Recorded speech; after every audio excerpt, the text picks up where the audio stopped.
दोस्तों, क्या आप भी खांस खांस कर परेशान हैं? रात रात भर नींद नहीं आती, सांस की दिक्कत आती है, ऐसे लगता है कि अब प्राण निकल जाएंगे। ये जब खांसी होती है तो खांसते ही चले जाते हैं, खांसते ही चले जाते हैं, मतलब कि आधा घंटा तक जो है खांसने की छूट नहीं मिलती आपको। ऐसे में आप क्या करते हैं? आप एंटीबायोटिक लेते हैं या स्टीरॉयड लेते हैं या कोई ना कोई दवाई लेते होंगे जिससे आराम मिले, लेकिन वो लाइफ भर के लिए आपको दवाई लेनी पड़ती है। कई लोग पफिंग लेते हैं, जैसे कि बूडाकोट है, ये है, उससे राहत मिलती है। तो ये है अस्थमा। अस्थमा यानी कि सांस की बीमारी हो गई अस्थमा। तो अस्थमा बूटी आज आपको मैं दिखाने जा रहा हूँ। अस्थमा बूटी अस्थमा की बीमारी को जड़ से ख़त्म करती है, ये नेचुरल तरीके से। तो मैं पूरी जानकारी दूंगा। उससे पहले मैं बता दूं कि सिम्टम देखिए, जैसे खांसते रहते हैं, खांसते खांसते हालत ख़राब हो जाती है। तो ऐसी कंडीशंस में अस्थमा डिसाइड करते हैं, सांस ऐसी नौबत आ जाती है। चाहे वो बुजुर्ग हों तो उनको तो ज़्यादा ही परेशानी होती है, और कई जवान लोगों में हो रही है। तो ये क्या होता है, हमारे लंग्स की ब्लॉकेज की वजह से होता है। जो ये ट्रैचिया हमारे लंग्स के जो पाइप जाती है उसके अंदर इन्फ्लामेशन यानी कि स्वेलिंग हो जाती है, रास्ता संकरी हो जाता है, सांस आने में दिक्कत होती है, और कुछ इस तरह की इरिटेशन होती है जो खांसी को बार बार खांसने का मन करता है। तो इन सब कंडीशन से बचने के लिए लोग दवाइयाँ ले रहे हैं एलोपैथी की, लेकिन एलोपैथी दवाइयाँ जो है पूरा साल आपको, मतलब कि जीवन भर डॉक्टर सलाह देते हैं लेना है। और इस तरह का जब अटैक आता है तो उसके लिए पफिंग का जो सहारा लेना पड़ता है, तब जाके राहत मिलती है। लेकिन ये सभी जो हैं कहीं ना कहीं नुकसानदायक होता है, लेकिन क्या करें, इंसान मजबूरी में तो लेना ही पड़ता है और ले भी रहे हैं। तो मैं आज एक ऐसे पौधे के बारे में बता दे रहा हूँ जो आप मात्र एक पौधा देखिए, ये एक पौधा घर में लगाएंगे और ये देखेंगे 4-6 महीने के अंदर इतना बढ़िया पौधा हो जाएगा। ये बढ़ता ही चला जाएगा, मरने वाला पौधा नहीं है। वैसे तो ये पौधा जंगली पौधा है, जंगल में मिल जाता है। जिन लोगों को पहचान है वो उसको ले सकते हैं और अपनी इस अस्थमा की बीमारी को जड़ से ख़त्म कर सकते हैं।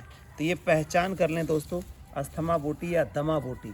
अस्थमा या दमा, हिंदी में कहें तो दमा बोलते हैं और इंग्लिश में बोले तो अस्थमा बोलते हैं। तो ये अस्थमा बूटी जो है आप अपने घर में लगाएं और अपनी अस्थमा की बीमारी को बिल्कुल जड़ से ख़त्म कर सकते हैं। देखिए, एक पौधा हमने लगाया, 1 2 3 4 5 6 7 8 9 10 11 12 जो है इसके अंदर निकल चुके हैं, और ये देखिए और निकल रहा है इसका। तो इस तरह से फैल जाता है। इसको लगाने का तरीका क्या है, आप इसको जैसे कि बताया मेडिसिनल प्लांट है, जो मेडिसिनल वैल्यू है वो प्रॉपर रहने के लिए हम तो ऑर्गेनिक में लगाएंगे तो बढ़िया रहेगा। तो उसके लिए देखिए, मिट्टी का गमला लेना है। ये 10 इंची 12 इंची का गमला आप ले सकते हैं या 14 इंची का ले सकते हैं मिट्टी का, इससे ऊपर आता नहीं है। मिट्टी का गमला लेना है, उसमें एक टिपरी रख के इसके होल के ऊपर, होल ज़रूर होना चाहिए, टिपरी रख के बंद कर दिया। और जो मिट्टी है, जैसे कि मैंने बताया, ये एक जंगली पौधा है। तो जंगली पौधों को ज़्यादा केयर की आवश्यकता नहीं होती है, लेकिन बहुत ज़्यादा पानी मत डालिए, पानी ठीक ठाक सा डालिए। नॉर्मल मिट्टी में लगाएं, गोबर खाद, बर्मी कंपोस्ट या लीफ कंपोस्ट का इस्तेमाल करें। कोई भी केमिकल जैसे कि DAP, यूरिया, पोटास, ये सब चीज़ें डालने की ज़रूरत नहीं है अगर मेडिसिनल वैल्यू सही चाहिए तो। क्योंकि जब ये केमिकल डालेंगे तो इसके जो मेडिसिनल वैल्यू है, जो हमारे शरीर को ठीक करेगा, उसमें कमी आ जाएगी, वो उसकी वैल्यू नहीं रह पाएगी। तो इसीलिए केमिकल फर्टिलाइज़र या पेस्टिसाइड से बचें। पहली बात तो इसमें कीड़ा कोई जल्दी लगता नहीं है। और खाद के नाम पर मैंने बताया, गोबर खाद, वर्मी कंपोस्ट या लीफ कंपोस्ट का इस्तेमाल कर सकते हैं। तो उसको डाल करके मिट्टी मिक्स करके इसमें लगा सकते हैं। इस तरह के पौधे हमारे पास अवेलेबल हैं, अगर आपको आसपास मिलता है तो वहाँ से ले सकते हैं। लेकिन अब बात ये आती है खाने की, इस्तेमाल कैसे करना है। इसके 2-3 तरीके हैं। सबसे पहला तरीका जो है इस्तेमाल करने का, ये देखिए क्या है, ये आपको दिखाई दे रहा होगा, ये है काली मिर्च, जो हम सभी के किचन में आसानी से मिल जाती है। साबुत काली मिर्च आपने लेनी है, नहीं तो हर किराने की शॉप पे आपको मिल जाती है। इसके पत्ते हैं ये 1 2 3 4, हमने ये 4 पत्ते लिए हैं। और पत्ते ये नहीं कि ऊपर टिप के पत्ते तोड़ें, टिप के पत्ते मैच्योर नहीं होते हैं। नीचे जो जड़ के पास के पत्ते हैं, उन्हीं पत्तों को आपने लेना है। पानी में इसको अच्छे से धो लेंगे। देखिए, इस तरह से आपने धो लेना है 4 पत्तों को।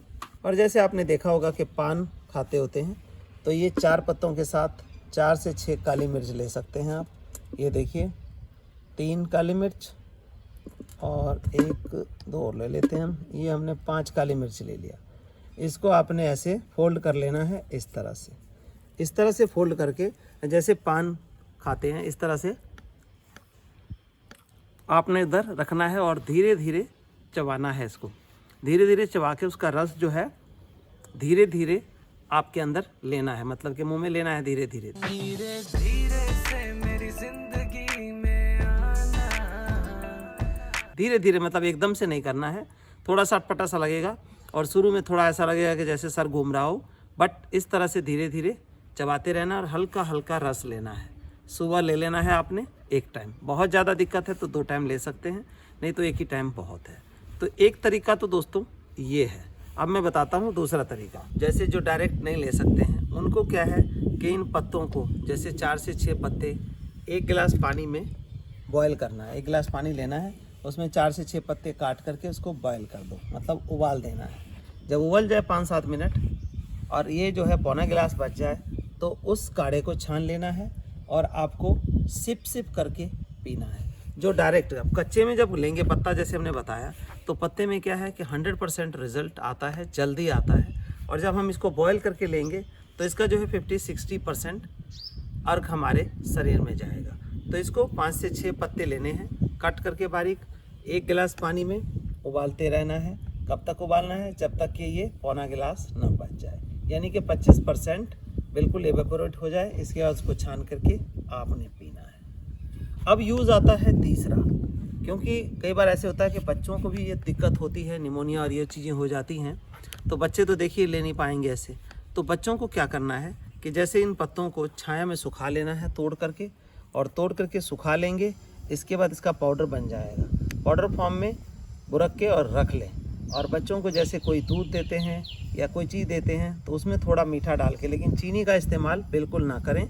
कोई और मीठे का, जैसे शहद है, मेडिसिन के तौर पे ले रहे हैं तो उसका इस्तेमाल करते हुए उन जो पानी देंगे कुछ देंगे तो उसमें मिला करके बच्चों को दे सकते हैं या दूध में बॉयल करके दे सकते हैं। तो धीरे धीरे उनके ऊपर असर पड़ेगा। ये 3 तरीके से हम इसको ले सकते हैं और हम बच सकते हैं अस्थमा से। अगर नहीं हुआ है तो हो गया है तो ये प्रॉपर ठीक हो जाएगा। हो सकता है 1 महीना लेना पड़े, 15 दिन लेना पड़े या 2 महीना लेना पड़े। जितनी पुरानी मर्ज है उतना टाइम इसको लेना पड़ता है दोस्तों। तो ये आमतौर पे जंगलों में मिल जाता है। नहीं मिले आसपास के लोकल नर्सरी में पता करिए, नहीं मिले तो हमारे दिए गए व्हाट्सएप नंबर 9996928517 पे कांटेक्ट कर सकते हैं। लिखते हैं अस्थमा बूटी लिखना है। कॉल ना करें, कॉल के लिए उठाने के लिए हम फ्री नहीं हो पाते हैं। इतने कॉल्स होते हैं कि आप कॉल करेंगे, एक बात करते हैं तब तक 4 कॉलें 5 कॉलें छूट जाती हैं। अगर हमारे चैनल पे नए हैं तो चैनल को सब्सक्राइब कर लें। इस तरह की गार्डनिंग से रिलेटेड, पेड़ पौधों की रिलेटेड हम जानकारी देते रहते हैं। और आप सभी का भला हो, स्वस्थ रहें, मस्त रहें। धन्यवाद।